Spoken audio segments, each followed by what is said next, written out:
Namaskar, this is Dayalan Duresami from India, and I am happy to interact with all of you through this virtual meet. My presentation is on silk and cotton textile, the principal maritime trade commodities of ancient India. India has a rich and diverse textile tradition right from the 3rd millennium BC. The origin of Indian textile can be traced back from the Neolithic and Harappan period. Owing to the hot and humid climate in most parts of India, the cotton remains India's favorite choice of fabric for normal use. Thus, India is supposed to be the first nation to have grown, woven, and patterned cotton fabrics. Moreover, India is one of the leading cotton growing countries in the world. India lies in the geographical proximity to important maritime trade route, which gives natural advantage to the country's seafaring activities right from the early period. The seaports of India served as an hub of maritime trade network for both the eastern and western countries of the globe for quite a long time. India features a long stretch of 7,500 kilometer coastline, including the coastline of the Andaman and Nicobar Island within the Bay of Bengal and the Lakshadweep Island within the Arabian Sea, is well known for its seaports located at river mouths or outlet to the sea.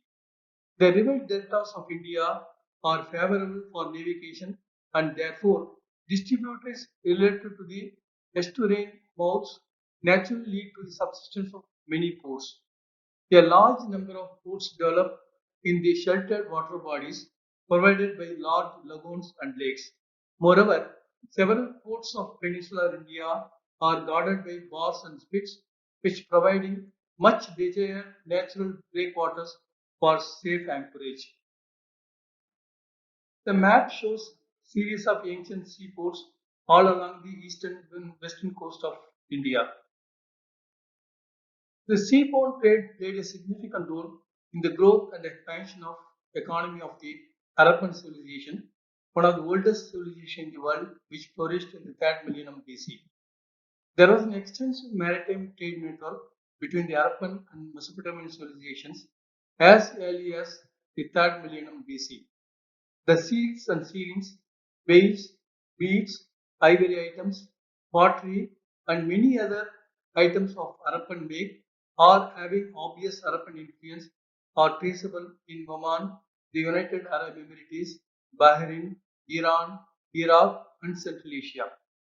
The Harappans constructed many big and small seaports and dockyards at Lothal, Dholavira, Bhadrava in India, and Sukkananjore, Megam, Shikarpur, and many other places in Pakistan for maritime trade activities.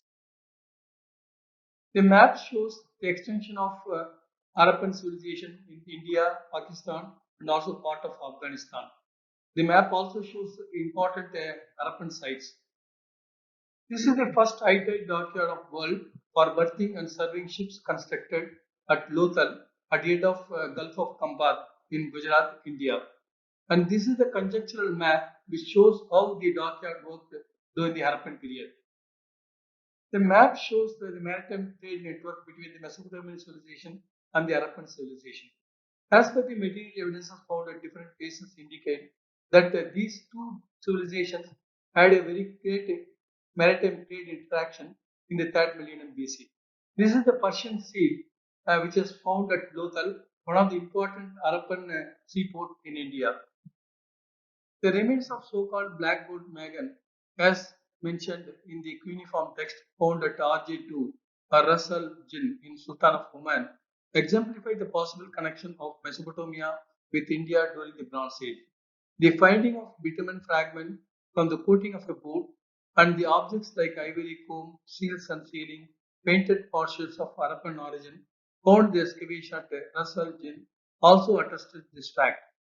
Here we can see the bitumen fragment which is found at Oman, with obviously of Indian origin.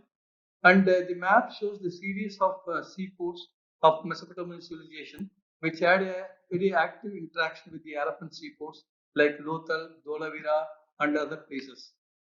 The Harappan people were not only built dock but also built boats.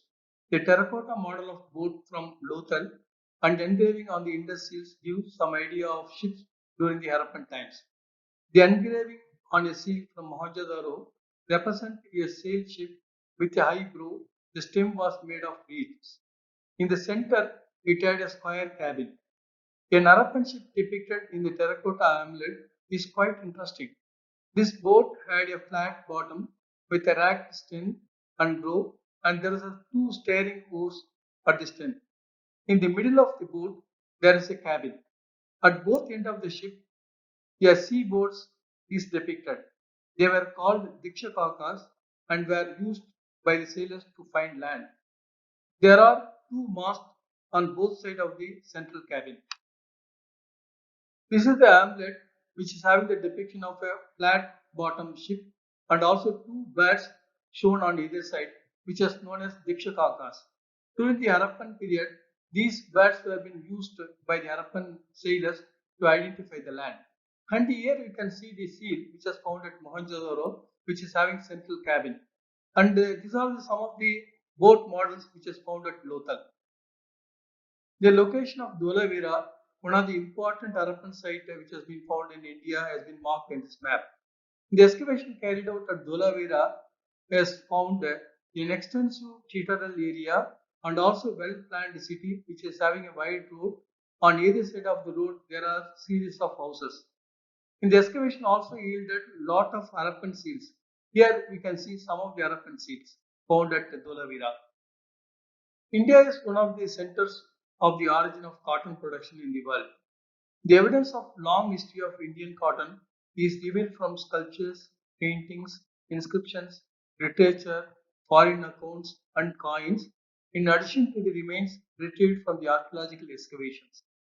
Although there existed number of species of cotton, the four principal domesticated species of commercial importance are Herbisutum, Herbadens, Herborium, and Herbaceen. The earliest known example of cotton in the world came from the Neolithic site in the Indian subcontinent. Metrological analysis of a copper bead from a ceramic Neolithic burial dated to 6th millennium BC at Mehergarh, Pakistan in central Balochistan revealed several threads preserved by mineralization. The outcome of the study demonstrated that the Neolithic people used cotton and also perhaps even domesticated cotton plant in central Balochistan. Besides these fibers, a few seeds attributed to Gaspian special were found in period 2 of Neolithic contest dated to the 5th millennium BC at Mehergarh. Apparently, neither the fibers nor the seeds from Mehergarh clearly ascertain the cotton was domesticated in this area during the Neolithic period. But the remains of cotton seed and the fiber in this site at least indicate the existence of wild variety of cotton, if not of domesticated variety. The map shows the early evidence of cotton in the world, mainly in the Indian subcontinent, Middle East, Africa, and South America. The map shows the location of Mehergarh in the Balochistan region. And this photo shows the copper bead with the remains of mineralized fiber found at Mehergarh in the Neolithic period. This is the reflected light micrography of the mineralized cotton fiber found at Mehergarh. Interestingly, the ancient site known as Doela in the eastern Jordan also yielded fiber and impression of woven cotton fabric in the 4th millennium BC contest. Since the ecological factor of this area does not permit the cultivation of cotton, the specimen was most likely imported from elsewhere, most probably from the Indian subcontinent. Perhaps this may be the earliest evidence of cotton export from the Indian subcontinent to other parts of the world. It seems that the Harappan people were the pioneers to cultivate, weave, and spin cotton. Although there are many indirect evidences about the prevalence of cotton and textile manufacturing during the Harappan period. The material evidence of them are scarce. The reason may be that the organic materials such as cloth, leather, wood, and reeds generally decompose, especially in the tropical region. However, number of spindle wool used to spin thread and also iron needle used for sewing cloth were found in many of the Harappan sites. These are the different types of terracotta spindle wools found in the Harappan sites. A stone statue known as Christ King found at Mohenjo-daro shown wearing a cloth that is shawl over his left shoulder, leaving bare the right shoulder and chest. The cloth was exquisitely decorated with a profile pattern which exhibit the prevalence of sophisticated textile industry during the Harappan period. Some of the Harappan terracotta images of men shown wearing a cloth around the waist, somewhat resembling a modern dhoti, which often passed through the legs and tucked up behind. Women clothing seems to have been knee-length skirt. This is the stone image of the so-called priest king found at Mohenjo-daro, and he is shown wearing a decorative shawl. Interestingly, the excavation of Harappan site at Mohenjo-daro, that is in Pakistan, between 1922 and 1927, found in the matured Harappan level, that is 2600 to 1900 BC, a small piece of woven material adhering to the lid of the silver vessel, which had been preserved by being impregnated with the silver salt. Meticulous examination of the specimen revealed they were made from cotton. The fabric was prepared from 34 counts and tentatively of Caspium arboreum species. Cotton, either in the form of fiber or flaxseed or fabric impression on the terracotta objects, has been reported from many sites in the matured Harappan and late Harappan levels. The remains of a cotton string preserved inside the cornelian bead was found at Shahi tomb in the southern Balochistan, that is in Pakistan, during the excavation of a grave dated to the 4th millennium BC. Gunal, a Harappan site in Haryana, that is in India, had yielded carbonized cotton seed in the early Harappan level. Carbonate seed of cotton were also found at Shangol, Ulas, and few other sites in India. Some of the terracotta ceilings were obtained from the warehouse in Lothal, one of the important Harappan maritime trade centers in Gujarat, India. The ceiling have a positive impression of the Harappan scene on one side and the packing materials, including cloth, on the other side. The excavator states that the bale used to wrap in mat and cloth. Apart from the Harappan sites, the evidence of cotton products were reported from many Chalcolithic and early Iron Age sites in India. Apart from the other material, the cotton products remain as an important export goods of the Harappans. The ceiling from Umma, the modern Umma al-Akram in Iraq, is reported to have found in association with a bale of cloth, which evidently exported from India. A stated bead retrieved from the excavation of Umma and Noor, the coastal site at Ras Al in Sultan of Oman, has a traces of what looks like a cotton fiber preserved in the interior of a bead drill hole. Probably the bead as well as the cotton fiber might have come from India. Although it is generally considered that China was the land of origin of silk production, the recent researchers reveal that the occurrence of silk in the Indian subcontinent is almost contemporaneous with the earliest evidence of silk in China. The microscopic analysis of thread fragment found inside the copper or copper alloy bangle and ornament from Harappa, that is in Pakistan, and the stated bead from other Harappan site called Shangudaro, also in Pakistan, have yielded silk fabric dated to 2500 to 2000 BC. During the course of excavation of Mount E at Harappa in 1999, the preserved fiber forming a thread was noticed inside the hollow portion of a copper or copper alloy bangle fragment. The bangle fragment was retrieved from the cultural deposit dated to the period 3C, that is 2200 to 1900 BC. Another thread sample from the Harappa was found during the archaeological fieldwork in the year 2000.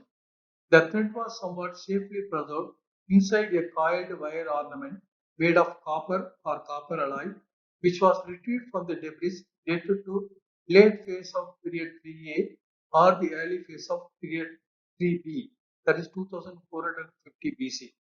The specimen found inside the bangle is of wild Antheria silk and seems to be from the Assamese species. Another sample inside the ornament is also wild Antheria silk. It seems to be from a different species, that is Melita. It seems both the species are indigenous to South Asia. This is the copper wire bead from Harappa dated to 2200 BC, retaining silk fiber thread. The picture shows the scanning electron micrograph of fiber samples from Harappa. The analysis of the third specimen from the microbead recovered from Changudaro, another Harappan site, comprises of a single ply of approximately 40 to 50 strands with a slight S twist. Thin image analysis of the fiber from the thread shows that they appeared partly gum and partly tin, a characteristic of a real silk. The fiber may be from Assamese or perhaps from a species of a Pilosania or Eri silk, yet another South Asian moth species. Variety in type, technology, and thread form of these samples of silk provide a glimpses into the extent of knowledge about sericulture in the Harappan civilization during the 3rd millennium BC. There is an evidence of silk from a bead thread found at Nevasa, that is in Maharashtra, in India, in the Chalcolithic period, dated to 1500 to 1000 BC.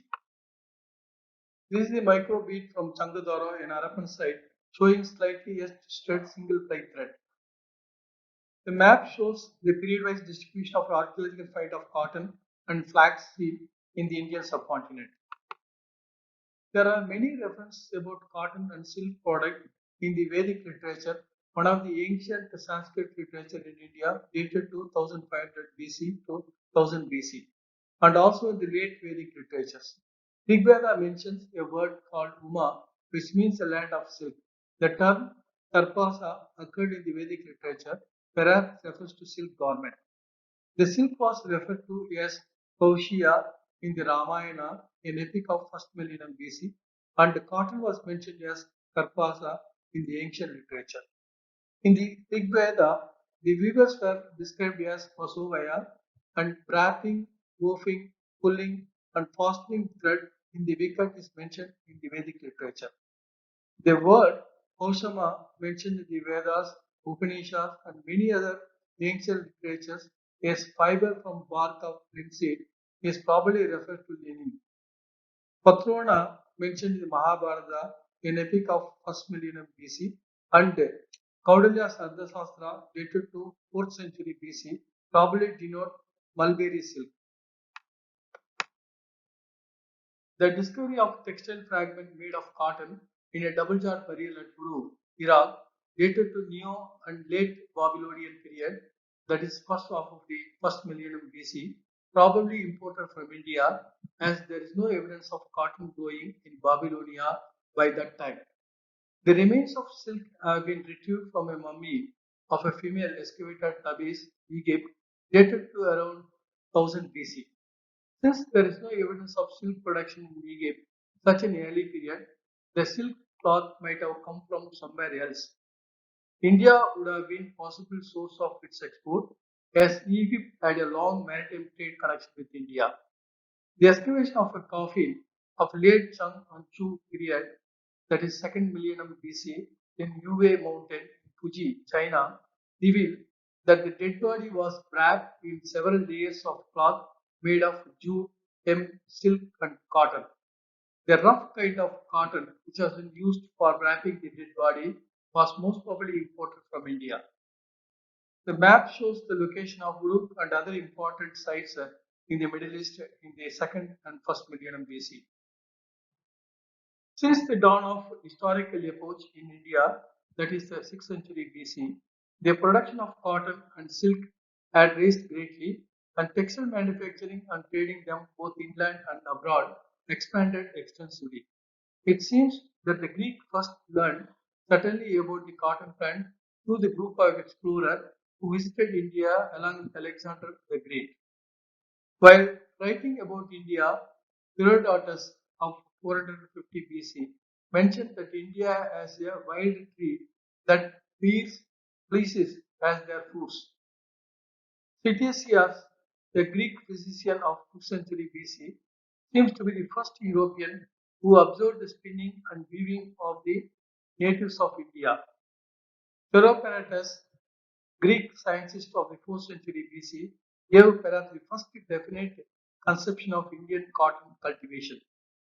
Pliny the Elder of 1st century of Common Era, a Roman naturalist and a naval commander, mentions the tree from which the Indian makes garment resembles mulberry in its leaf. Perhaps Pliny used the word Thinesias, but the context shows that he probably referred to cotton. The Kautilya's Arthashastra of 4th century BC, an ancient Indian treatise on statecraft and economic policy, mentioned that the production of weaving was under supervision of Rudrakdaksha, a superintendent of weaving during the Mauryan period, that is 4th 3rd century BC. Female laborers of various categories were employed in weaving. Their wages were fixed on the basis of the quality and quantity of their production. The Kautilya's Arthashastra further mentioned that the best cotton fabrics produced in Mathura in central India, Aparanta, western India, Kalinga in Odisha, Kasi, that is Varanasi, Vanga in Bengal, Vatsa in Uttar Pradesh, and Magisha in Karnataka, that is southern part of India. Megasthenes, a Greek ambassador of Seleucid king to the court of Mauryan king Chandragupta Maurya of 4th century BC, mentioned in his work Indiga that the Indian wears flowered garment made of finest muslin and garment dyed of bright colors. These are the stone and terracotta figurine of 3rd century BC, and it shows the dress pattern during that period. This is the sculpture of Buddha shown with a thick drapery in the Gandhar region, that is Afghanistan, dated to the 2nd century BC. The Jain text known as Brihat Kalpataru of Bhadrabahu, dated to 4th century BC, mentioned at least the 4 stages of preparation of thread from the cotton. Divyavadana, a collection of early Buddhist legend, dated between 2nd to 4th century of Common Era, mentioned 3 stages of manufacture of cotton cloth. That is the preparation of cotton, spinning of thread, and weaving. Milinda Panu, a Buddhist text dated between 1st century BC and 2nd century of Common Era, also records the various steps for the preparation of textiles. Kalidasa, a great poet of Buddha period, that is 4th to 6th century of Common Era, describes the wedding where both the bride and groom were attained in expensive fabrics termed tukula.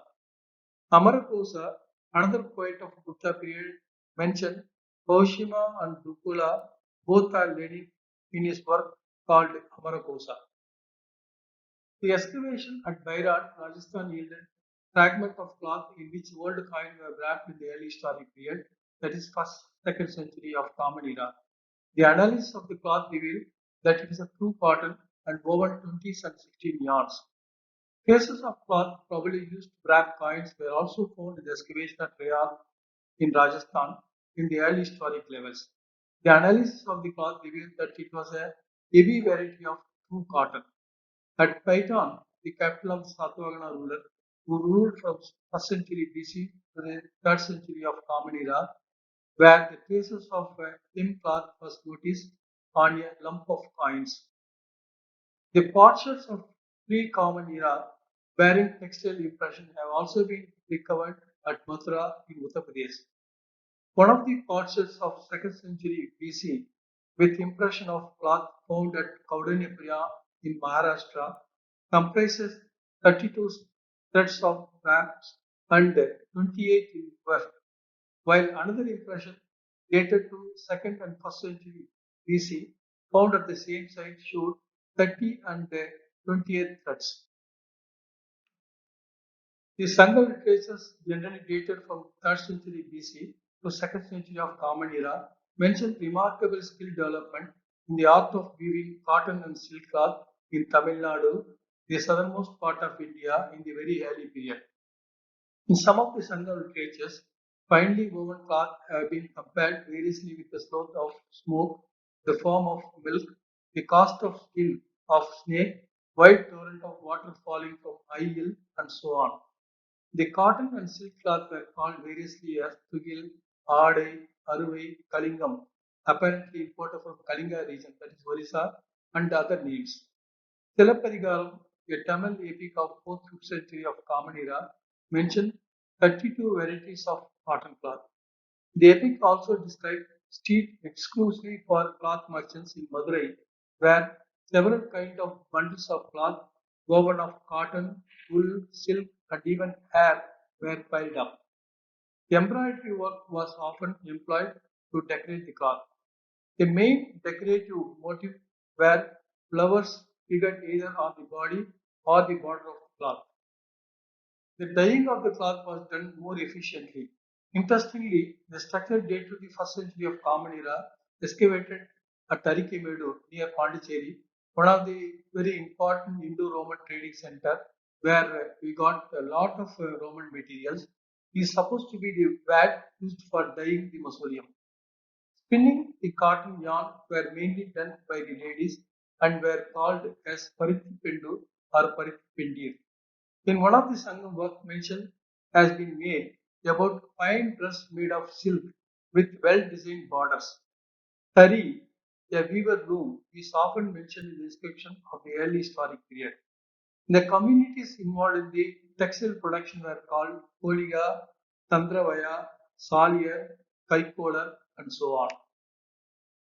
The map shows the location of Arikemedu near Pondicherry. And this is the structure excavated at Arikemedu, which has been identified as a vat for dyeing mausoleum. And as I told earlier, that Arikemedu has yielded a lot of Roman material. This is the intaglio, which is of Roman nature, found at Arikemedu. Since ancient times, India has been a major exporter of textiles.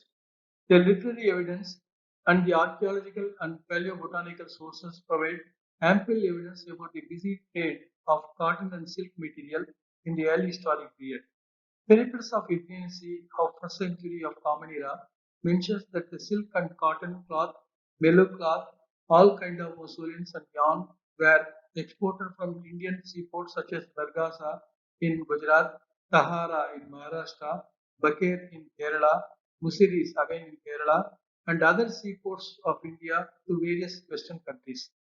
The text further states that the Roman traders found silk at the mouth of the Indus and Ganges, in the Gulf of Cambay, and in Travancore in Kerala. Since the land route was blocked due to the war between the Rome and Parthia, the sea route was the only option for the Roman traders. Strabo of 1st century BC, a Greek geographer and historian, and the Arian of Nicomedia, another Greek historian of 1st century of Common Era, mentions the textile trade between India and Arab was flourished in the 2nd century and 1st century of Common Era. In addition to the textiles, the spices such as pepper, cardamom, and cinnamon, which are very important products which has been exported from India to the Western world. Semi-precious stones and the product out of the semi-precious stones, such as beads, were also important product which has been exported from India to the various parts of the world. The textiles woven exclusively from Izard spun yarn, the blue resist dyed fabrics, and the sailcloth dated to 3rd 4th century of Common Era, found at Berenike, a seaport on the Red Sea coast, are most probably of Indian origin.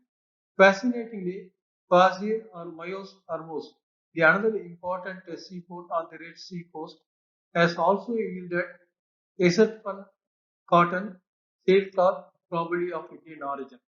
Interestingly, at Berenike and Qasir al Farin in the Red Sea area and Korpuri Somran in the Oman have yielded Tamil Brahmi inscribed potsherds of the early centuries of Common Era. Certainly, this potsherd might have gone from Tamil Nadu, the southernmost part of India. The Indian textile industry has grown as a leading textile industry in the world from the medieval period onwards, and textile material became a major trade commodity for both internal and foreign trade. Many centers of textile manufacturing have emerged throughout India. The chronicle of two Arabs, namely Suleiman and Abu Jahl, who visited India in the 9th-10th century of Common Era, mentions that the garment made in India are so extraordinary that nowhere else are they like to be seen. It was so light and fine that a rope made of that cloth would be passed through a signet ring. The Manasolasa, an early 12th century Sanskrit work composed by the Kalyani Chalukya king Someswara III, give a long list of fabrics for the king's use after the place of origin, such as Nagapatna, that is in Tamil Nadu, Anilwada in Gujarat, Mulastana, that is Multan, Kalinga, Vanga, etc. According to Chou Chu Ho of 12th-13th century, a Chinese historian and politician mentioned that Gujarat produced a large quantity of foreign cotton stuff of every color for export to the Arab land. Marco Polo, a Venetian merchant who traveled through Asia between 1271 and 1295, observes that the fine buckram or cotton stuff was produced in the kingdom of Cambay, that is in Gujarat. He also speaks about the manufacture of fine and delicate buckram in Malabar and fine cotton fabric in the kingdom of Putfili, that is in Andhra Pradesh.